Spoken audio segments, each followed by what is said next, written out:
Hola, hola, and welcome to the Cultura and Cash podcast. This is your host, Gigi. I'm a influencer, a speaker, and the award-winning author of Cultura and Cash.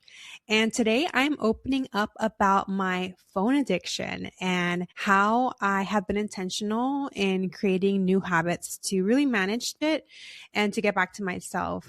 First, some quick updates.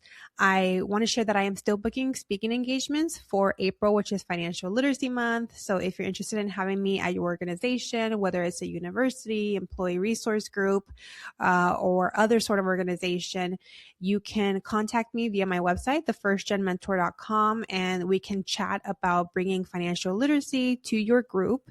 I teach webinars on Investing 101, on budgeting basics, on the importance of building credit and learning about different debt repayment strategies. Another popular webinar is the one on the main takeaways from my book, Cultura and Cash.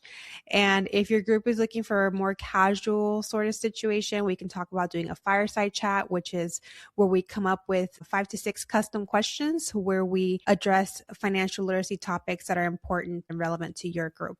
So I hope I get to collaborate with your team. And again, you can learn more on my website, thefirstgenmentor.com.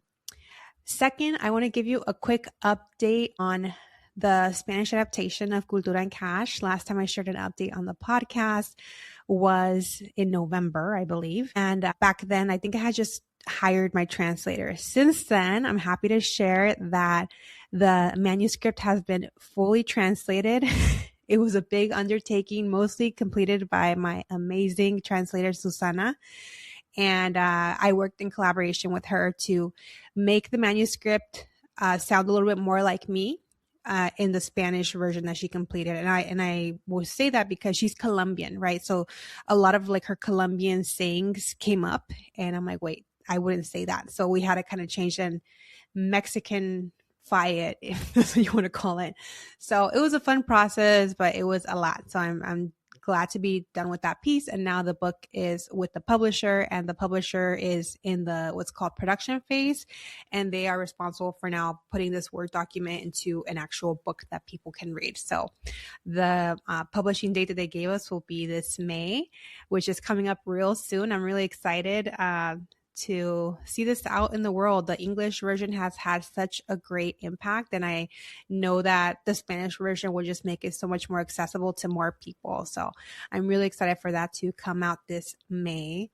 And now back to today's topic, which is again, how I identify my phone addiction and how I've developed new habits to be intentional about unplugging from my phone and getting my sanity back. So this all came about from a phone call that I scheduled with an amazing woman that I admire. Her name is Vanessa Santos. She is a business strategist and the co-CEO of what was We All Grow Latina. And I scheduled this call with her in November. So going into 2026, very much as wanting to get business strategy from her, but also some support on my personal life. And Vanessa was a great fit for this because she's not just all business. She definitely has a spiritual side to the coaching and the way that she shows up. So I knew I needed that. I knew it wasn't just about, oh, increase your revenue goals. It wasn't just business. There was more to it. I just couldn't put my finger on it. So we met in November. And we got to the part about, okay, what's feeling misaligned for you personally? I shared with her that I was very confused, that I felt very depleted, even though I drastically changed my lifestyle. And what I meant by that was I'm only working 20 to 25 hours a week. So I'm working part-time. I'm off most Fridays. Maybe I work a Friday every 2 months or something, but most Fridays I am off. But my stress levels were still high. I was sleeping like crap. I would get up in not even the middle of the night. I get up like at 2, 4 a.m. and then not be able to go back to sleep, which I've now learned that's called insomnia. I thought insomnia was when you couldn't go to sleep at all. I didn't realize it was also when you went to sleep and then woke up several times during the night. If you've had it, you know it's awful. Oh, it's awful. And it's actually a big reason why I decided to be child free, because I knew that I'm the kind of person that turns into a monster if I don't have restful sleep. And I just know that through that newborn stage, I would not be my best person. So I have a different podcast episode at one point about the reasons why I chose to be child free, but that's definitely a big factor. So because I wasn't sleeping well, I was irritable. I couldn't get myself to go to the gym. And that was a big intention with moving here, working less, having more free time, to be able to get back to my physical health. And it wasn't happening. So I'm like, what am I doing wrong that I changed my whole environment, and it's still not working? So my mind was always busy. And mind you, I am still on my antidepressant, Prozac, right? Fluoxetine. So I was already medicated and I still felt this way. So it was very, very confusing to me. So when I spoke with Vanessa, again, she's very spiritual and she dug deeper with her questions. And I found out that even though I had changed my life drastically by moving to Spain, having mornings to myself and working less, I had a big year in 2025. I had moved abroad, right? Which that was like a big undertaking, and that my body was still adjusting to living in a new environment. So even though I thought that I was managing it pretty well, mentally, the body was keeping the score, right? And it was like, oh, there's still a lot of newness. So that was very depleting on me, as well as a lot of grief that I had in 2025. So if you guys remember, I lost my dog, my soul dog, Bailey, in February of 2025. So a year, over a year ago. And literally a week later, I lost, it was flipped actually. So first I lost my high school best friend, Michael, RIP Michael. And then a week later, I lost my dog. So I was grieving Michael, and then my dog got sick, had a stroke, and then we had to put her down. So it was tough. It was tough because it was back-to-back grief. And I've been reflecting on this. I've been really lucky in the sense that I haven't experienced too much grief. Most of the people that have died that I've known have been older people, right? So my great grandma, my other great grandma, somebody that was sick, right? And we kind of saw it coming. But with somebody that I had so many happy memories in high school and post high school, that was my best friend for 10 years, and we lost touch. And next thing I know, he's no longer with us. I took it really hard. And it was a big downer, right? A big downer. And I thought I had given myself time to grieve. But with the hustle and bustle of the move, I really hadn't. So that required me to slow down. So Vanessa encouraged me to take a break. At the time, I'm like, no, I can't really do that because I have this self-imposed deadline to finish reviewing the translation of Cultura Cash by end of December. And she's like, well, is that flexible? I'm like, actually, yeah, like it is flexible because I'm the one that's in control, right? Doing hybrid publishing. So it's not like I have some publisher down my throat asking me for the manuscript. It's totally up to me. So she encouraged me to take a break. And besides taking a break, to unplug from social media, which I thought was weird. I'm like, wait, but that's what I do for fun. That's how I keep up with friends. And she just made me realize that slowing down and detoxing from social media was something that could give me the space to process the grief that I needed to process, and to kind of think about what is working with my new life and what isn't. So let's see here. I'm so glad I did. I'm so glad I listened to her. She had also told me to do a vow of silence, I think for one day. She says that with other people that it's more intense, like a week. I could never, maybe I could do a week, but it'd be very difficult for me to do a week. I never got around to doing a day because I couldn't find lip tape. And I know that they sell it at like Sephora in the US. Here, I asked all over. They did not know what I was talking about. And I didn't want to use regular tape or duct tape. So I just never did it. But that'd be very hard for me to not talk all day. But anywho, so I took her suggestion. I applied it. What worked out was that with December, a lot of people slow down for the holidays. For me, typically it's a slower time of the work year for me. So it worked out. It was a good timing for me to slow down and retreat. And, but unplugging from my phone and social media was way harder. And that was harder because social media, whether it's Instagram or TikTok or LinkedIn, those are the ways that I keep up with world events and stay in touch with my friends, a lot of my friends in the US, and then also entertain myself with funny videos and memes. So I recognize that I was an addict to my own product because as a content creator, right, that's what I sell, my content on the internet. So I had no control and no restrictions with my social media usage. I woke up, first thing I did, grab the phone, turn off the alarm, start scrolling, which I've always heard that's terrible for you and your nervous system goes into whack, but it's just an addiction I couldn't break. I'm in the bathroom scrolling. I'm eating lunch while I'm scrolling. I'm taking a break from work. My break is scrolling for 10 minutes or 15 minutes late at night to treat myself from like, oh, such a big day scrolling.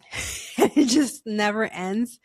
So I was doing all this again to feel connected to my friends, but also in the name of staying informed on current events and not being ignorant about what's going on in the world. But the time off just made me realize that that wasn't feasible, right? It wasn't feasible for somebody to be constantly tied to their phone, taking in new information like that.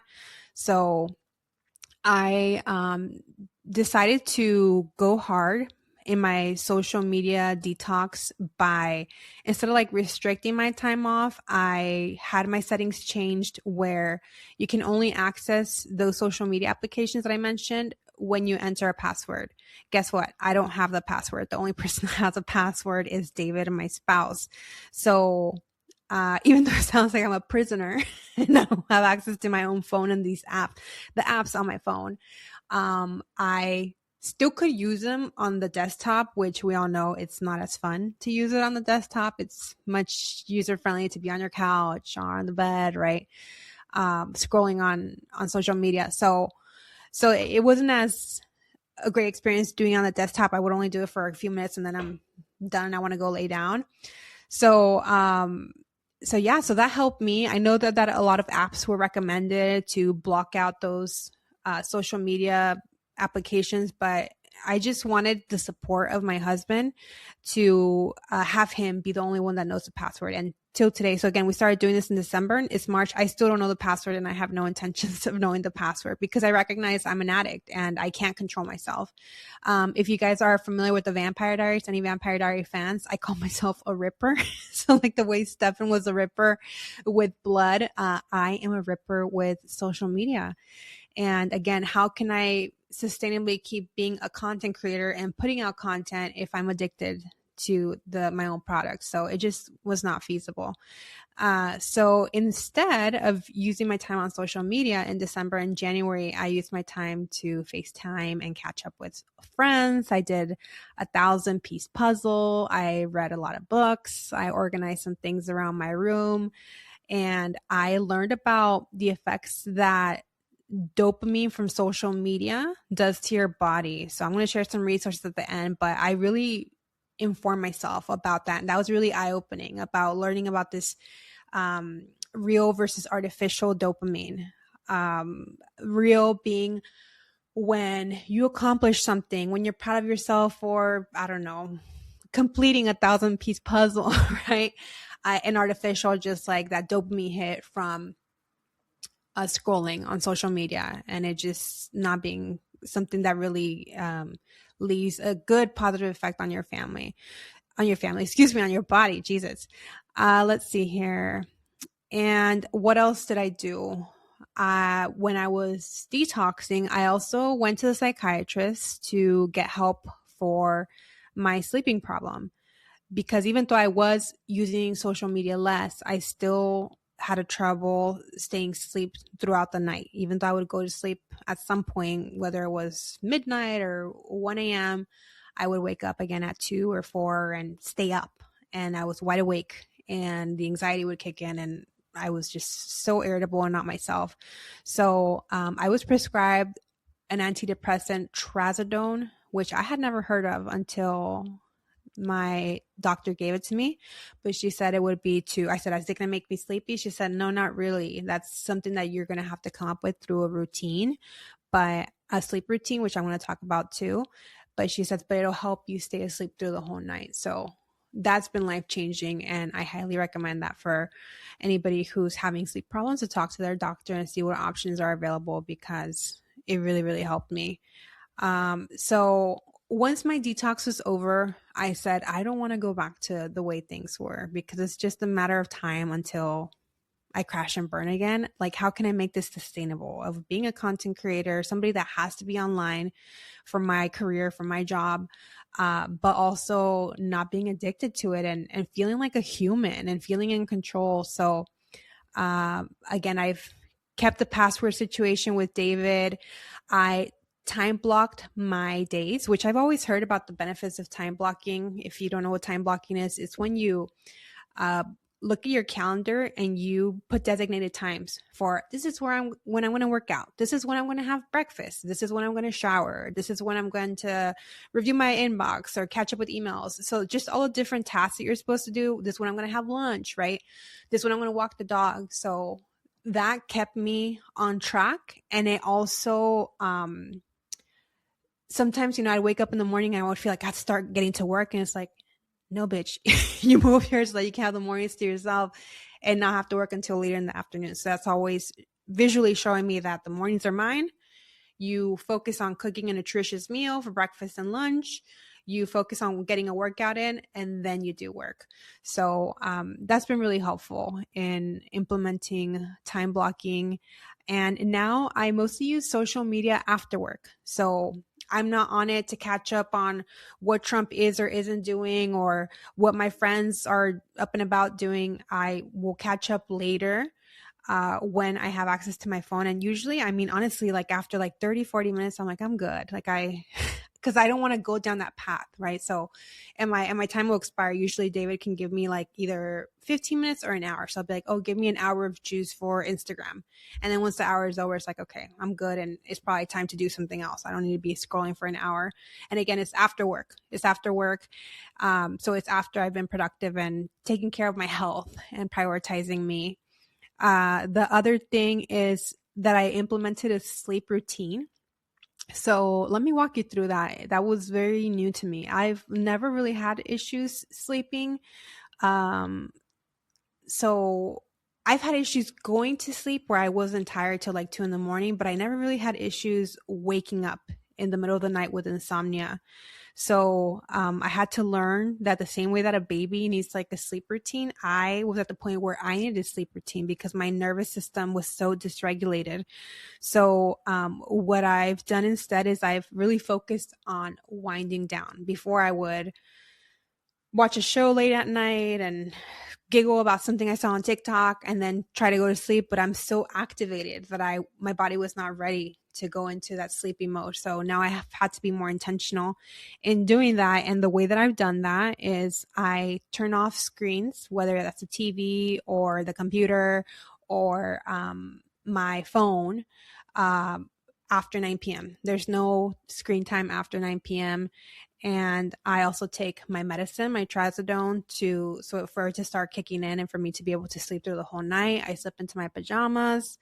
And then I read until I start feeling sleepy. So it's really nice because I've gotten a lot of reading in. I'm actually on my 4th Game of Thrones book. So if you're a Game of Thrones fan, I am done with the last book and almost done with the last book. And it's been a journey. There's a lot of differences between the book and the series. Some are better than others. So some the series did better than the book, and reverse where the book did better. And there's a lot of characters actually at the show cut out, but I can see why, because there were already a lot of characters and a lot of storylines. But anywho, if you are a fantasy fan and have some suggestions, because I'm going to finish the book probably in the next month, get into my DMs on Instagram or email me at Gigi at the First Gen Mentor to let me know what fantasy books are good, because I've learned that nonfiction books keep me awake because I think too much, or even biographies are good. Like celebrity memoirs are also good. So if you know any good ones, please point me to that direction, because I'm finishing the series soon. I told my husband jokingly that I'm like, I see now how, the movie Misery, the one, was it the Stephen King book that turned into a movie? I see now how the lady locked up the author. I believe she locked up the author and started torturing him because she didn't like the ending that he had done to one of his books. And I'm like, I can see how somebody would lock up George R. R. Martin and be like, you need to finish this book. Because it's been like, since 2011? How long is that? 15 years. It's been a long time. So after being so invested and not just watching the series several times, but then reading the books, and they're big books, are like Bibles, and to know that he hasn't finished is very frustrating. Not that I'm condoning violence, but I can see how as readers we're like, we need to know what happens. Anywho, so besides reading, I also take supplements. So I will take melatonin and a lavender sleep supplement that tastes really good. And when I burp, I can like taste lavender. So I like it because it just kind of reminds me, okay, you're winding down. So that's good. And it's helped being into that routine. The next day I'll check my Oura Ring data, and it helps me track my progress. And I've seen how slowly but steadily my sleep score has increased. Right now it's thriving, which is not what it was since September. I had sleep issues, September through, I would say, January. And it's ever since I implemented that sleep routine, which I'm not going to lie, some days it's easier to stick to it than others, but I'm glad to have the support of my husband that's like, you need to start winding down because otherwise you're going to be up till 2 a.m. And he's right. The times that I stay up, on the phone or whatever I'm doing, it just doesn't end well. So I've learned that I really need to stick to it. So that's been really helpful. And then let's see here. So yeah, the Oura Ring is a great investment, or any sort of like fitness ring tracker situation. They're HSA or FSA deductible. So that's nice because you can use those accounts to pay for that. And basically, it's just like a tax. It's not a tax write-off because it's not a tax. You're paying it with tax-free money. There you go. Yeah. Because HSAs and FSAs are tax-free funds that you can use for medical or healthcare related costs. So yeah, that's been a game changer for me. I got my Oura Ring summer of 2024, and I wish I'd gotten it sooner. It's been really helpful in me tracking my stress levels, tracking how I'm sleeping, and helping me. It even gives you like tips, like try doing this if, or you do this. Is this why you were up? It's like, oh, you had a late meal. Okay. Your digestion system was still working and that's why you didn't sleep well, whatever. So I hope this was helpful to anybody who is either struggling with sleep, feels addicted to their phone, is ready for a digital detox. Some people may see this and think like, what does this have to do with money? I am a strong advocate of health is wealth. And even though I felt wealthy in the sense that I live in Spain, something that I've dreamed of living abroad for years, and I am my own boss, but I wasn't well because my health was not good, right? So what's the point of being successful financially if you don't feel good in your own body? So I think it's important to share the lows, not just the highs, which is why I wanted to record this episode. And since I've been sharing on stories, just kind of like the sleep issues, I have gotten DMs of people that have felt similarly or had experiences with insomnia. So I know that I'm not the only one that has struggled with this. So I hope that this encourages you to get help, get support where you need it. Look at all the help I got, right? From my psychiatrist who prescribed me medication, Vanessa, who was the one that really helped me identify what I was going through, my husband, David. And I want to leave you with 2 resources that I found really helpful during this period if you relate to any of this, or if you know somebody who is struggling with sleep or high stress or anxiety, or being addicted to their phone, and feeling like the weight of the world on their shoulders, right? Like we can't solve all the world's problems. We can only stay in our lane and contribute in the way that we're best at, and just put positivity into the world, right?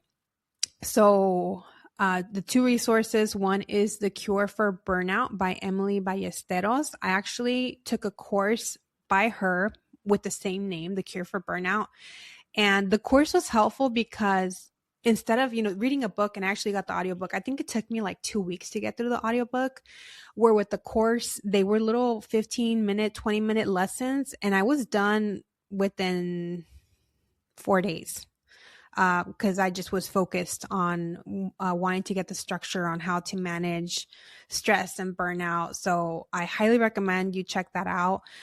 You can get the book wherever books are sold, or you can check it out from your local library. Again, it's called The Cure for Burnout by Emily Ballesteros. And this creator on Substack was amazing as I was going through this journey of informing myself on real versus artificial dopamine. So her name is Emilina. So her newsletter or Substack channel, whatever it's called Feeling Good with Emilina. And the article that really changed it for me was The Broke Girl's Guide to Dopamine. I don't consider myself a broke girl, but I like that she doesn't hawk all these products. That's what it's about, the Broke Girl series, about not like these products that have taken advantage of people focusing on their wellness, and it's just really expensive and things you don't really need. So check that out. Google that. If you can't find it, feel free to DM me on Instagram and I will send it your way, because again, it really helped me understand how dopamine affects the body, and how me feeling myself with fake dopamine constantly by scrolling was not healthy to me.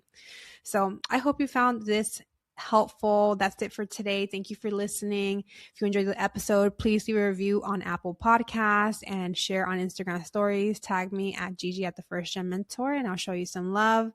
If you have any other questions, topics that you'd like me to address on the pod, you can email me at hi@thefirstgenmentor.com. Thanks for listening, and hasta la próxima.